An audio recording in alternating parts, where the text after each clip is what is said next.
ஓம் சாய்ரா. என் அன்பு செல்லமே, என்னுடைய அழகான தங்கமே, உன்னிடம் தேவையே இல்லாமல் நிறைய பேர் சண்டை போடுகிறார்கள். அதற்கு சம்பந்தமே இருக்காது. ஏனென்றால் நீ அமைதியாகத்தான் இருப்பாய். நீ எப்பொழுதும் சாந்தமாகத்தான் பேசுவாய். யாருடைய மனமும் காயப்படுவது போல பேசியதும் கிடையாது. எப்பொழுதுமே நீ என்ன நினைப்பாய் என்றால், நம்மால் மற்றவருடைய மனமானது புண்பட்டு விடக்கூடாது. நாம் எவ்வளவு சந்தோஷமாக இருக்க வேண்டும் என்று நினைக்கிறோமோ அதே போலதானே மற்றவனும் நினைப்பான் என்று ஒவ்வொருவருடைய வார்த்தைக்கு, அதாவது பேசுவதற்கு முன்பும், யாராக இருந்தாலும் ஒரு வார்த்தை பேசுவதற்கு முன்பு அதற்கு முன்பு நிறைய முறை யோசித்து தான் பேசுவாய். எதையும் நீ எடுத்த உடனேயே அப்படியே எதையும் சொல்லிவிட மாட்டாய். எந்த ஒரு விஷயத்தையும் உன் மனதில் இருக்கும் வார்த்தைகளை அப்படியே கொட்டிவிட மாட்டாய்.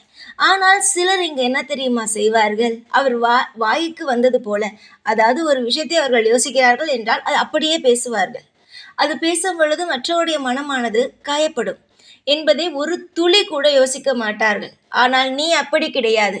ஒவ்வொரு முறையும் யோசிப்பாய், இதனால் யாருக்காவது மன வருத்தம் வருமா என்று. ஆனால் உன்னால் மற்றவனுக்கு மன வருத்தம் வந்ததே கிடையாது. நீ எல்லா விஷயத்திலும் பார்த்து பார்த்துதான் இருப்பாய். புரிகிறதா நான் சொல்லதெல்லாம்? சரியா? உன்னுடைய மனதை மட்டும் காயப்படுத்த இங்கு யாரும் யோசிப்பது கிடையாது. எல்லோரும் காயப்படுத்தி விடுகிறார்கள். இப்பொழுது கூட சில பேர் உன்னுடைய வாழ்க்கையில் உன்னிடம் சண்டை போட வேண்டும் என்று கூட்டாக சேர்ந்து கொண்டு சதி வேலைகளை செய்து கொண்டு தான் இருக்கிறார்கள். ஆனால் பார், நீயோ சின்ன பிள்ளைத்தனமாக எல்லோரிடமும் பேசுகிறாய். உன்னுடைய மனதையும் உன்னுடைய குணத்தையும் பற்றி யாராவது என்னிடம் வந்து குறை கூறினால் நிச்சயமாக நானே அவர்களுக்கு நேராக போய் பேசிவிடுவேன். அந்த அளவுக்கு நீ மிக மிக அற்புதமான பிள்ளை. உன்னுடைய குணத்திற்கு நீ நிச்சயமாக நன்றாகத்தான் இருப்பாய். எப்பொழுதும் உன்னுடைய மனம் போலவே உன் வாழ்க்கை அமையும். உன்னுடைய மனம் எப்படி? எல்லாவற்றிலும் தைரியமானது. அது மட்டும் அல்லாமல் எல்லோருக்கும் உதவி செய்யும் குணத்தால் நிரம்பி இருக்கிறாய். இந்த மனதுக்காகவே நிச்சயமாக உனக்கு அற்புதங்கள் தான் நடக்கும். இதில் எந்த ஒரு சந்தேகமும் உனக்கு வேண்டாம். என்னுடைய தங்கமான பிள்ளைக்கு எல்லா அற்புதங்களும் நடக்கட்டும் என்று நான் ஆசீர்வாதம் செய்கிறேன். அதே நேரத்தில் உன்னிடம் ஒரு 3 பெயர் சண்டை போடுவதற்காக தயாராக இருக்கிறார்கள். என்னமோ உன்னை பார்த்தால் அனைவருக்கும் கொஞ்சம் கீழே இருப்பது போலத்தான் தெரிகிறது. ஏனென்றால் உன்னிடம் பணம் இல்லை அல்லவா? உன்னிடம் அந்தஸ்து, அதாவது அவர்கள் ஒரு வேலையில் இருக்கிறார்கள், பெரிய வேலையில். அந்த வேலை உன்னுடைய குடும்பத்தில் யாரிடமும் இல்லை தானே. அதனால் அவர்கள் ஆடி பார்க்கிறார்கள். ஆடட்டும் விடு. எத்தனை காலத்திற்கு அவர்கள் அனைவரும் ஆடிக்கொண்டு உன்னை கஷ்டப்படுத்தி கொண்டு இருப்பார்கள்? கட்டாயமாக ஒருவன் ஆடினான் என்றால் நிச்சயமாக அவனுக்கு அடக்கம் என்பது வரும். அதை மறந்து விடுகிறார்கள். பதவியையும் அந்தஸ்தையும் வைத்து விளையாடுபவர்கள் என்றாக இருந்தாலும் அடங்கிதான் ஆக வேண்டும். தெய்வத்திற்கு பதில் சொல்லித்தான் ஆக வேண்டும். நீ இந்த சூழ்நிலையில் இருக்கும் பொழுது ஆதரவான ஒரு வார்த்தை சொல்லாமல், ஆதரவே சொல்லாவிட்டாலும் எந்த ஒரு விஷயமும் செய்யாமல், நல்லதும் செய்யாமல் கெட்டதும் செய்யாமல் அவரவர் வேலையை பார்த்து கொண்டு இருந்தால் எந்த அளவுக்கு நன்றாக இருக்கும்? உன்னை பார்த்தாலே அவர்கள் 3 பேருக்கும் மிக பெரிய ஒரு விஷத்தை பார்ப்பது போல இருக்கிறது. அந்த அளவுக்கு மிக பெரிய ஒரு நல்ல எண்ணம் கொண்டவர்கள். நல்ல எண்ணம் என்றால் என்ன? நல்ல எண்ணம் இல்லை என்று தான் சொல்ல வருகிறேன். நல்ல எண்ணமே இல்லாதவர்கள். அவர்களுடைய பெயரை சொல்கிறேன். அவர்கள் எங்கு பார்த்தாலும் பேசுவதை நிறுத்திவிடு. ஏனென்றால் உன்னிடம் ஏதாவது ஒரு விஷயத்தை தெரிந்து கொண்டு தானே போய் பின்பு பேசி அதை வைத்தே உன்னை குத்தி காட்டுகிறார்கள். எதற்கு அப்படியெல்லாம் காட்ட வேண்டும்? உன்னுடைய வாழ்க்கையில் நீ எந்த அளவுக்கு அழகாக இருக்கிறாய் என்பது எனக்கு தெரியும். நிச்சயமாக உன்னுடைய வாழ்க்கையில் நீ நன்றாக இருப்பாய். நிச்சயமாக உன்னுடைய வாழ்க்கையில் நீ மிக மிக பாதுகாப்பாகத்தான் இருப்பாய். சந்தோஷமாக இரு. நிச்சயமாக உனக்கு ஒரு விஷயத்தை சொல்கிறேன். உன் தொழிலிலும் சரி, உன்னுடைய வாழ்க்கையிலும் பெரிய அளவில் முன்னேறுவாய். தொழிலில் நிச்சயமாக வெற்றி கிடைக்கும்.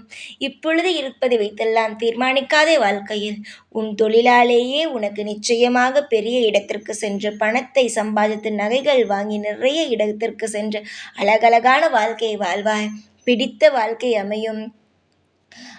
தங்கமே, உன்னுடைய வாழ்வில் நிச்சயமாக நீ ஒரு உயரத்திற்கு செல்வாய். இன்னொரு விஷயத்தையும் நான் இந்த நேரத்தில் உனக்கு சொல்கிறேன்.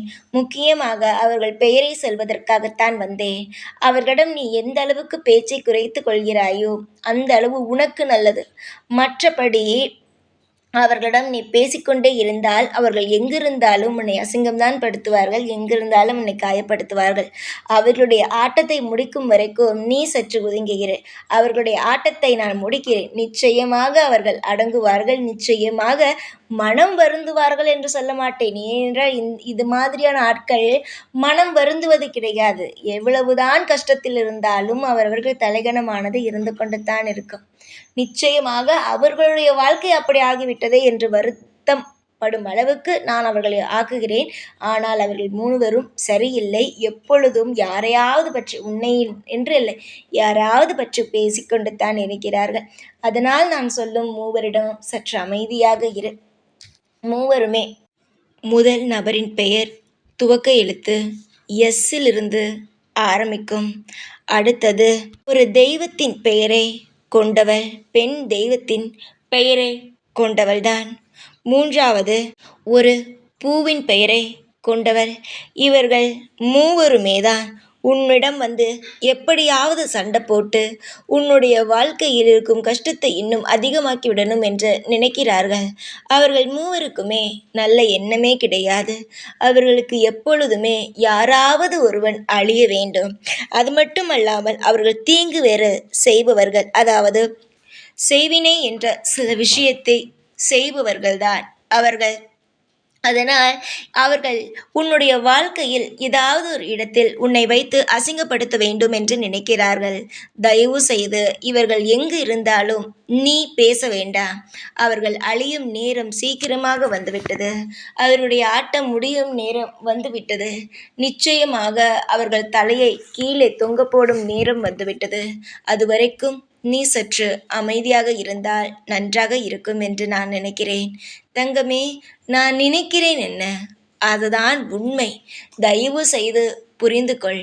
எல்லா விஷயத்தையும் தெரிந்து கொள். உன்னை சுற்றி என்ன நடக்கிறது என்பதை புரிந்து கொண்டாலே போதும். காலம் முழுவதும் பாதுகாப்பாக இருந்து விடுவாய். அலட்சியத்தினால்தான் சில விஷயங்கள் உனக்கு பிடிக்காமல் நடக்கிறது. அலட்சியம் வேண்டாம், அற்புதங்கள் நடக்கட்டும். காலம் முழுவதும் உனக்கு தேவையான அனைத்து விஷயங்களும் உனக்கு கிடைக்கட்டும்.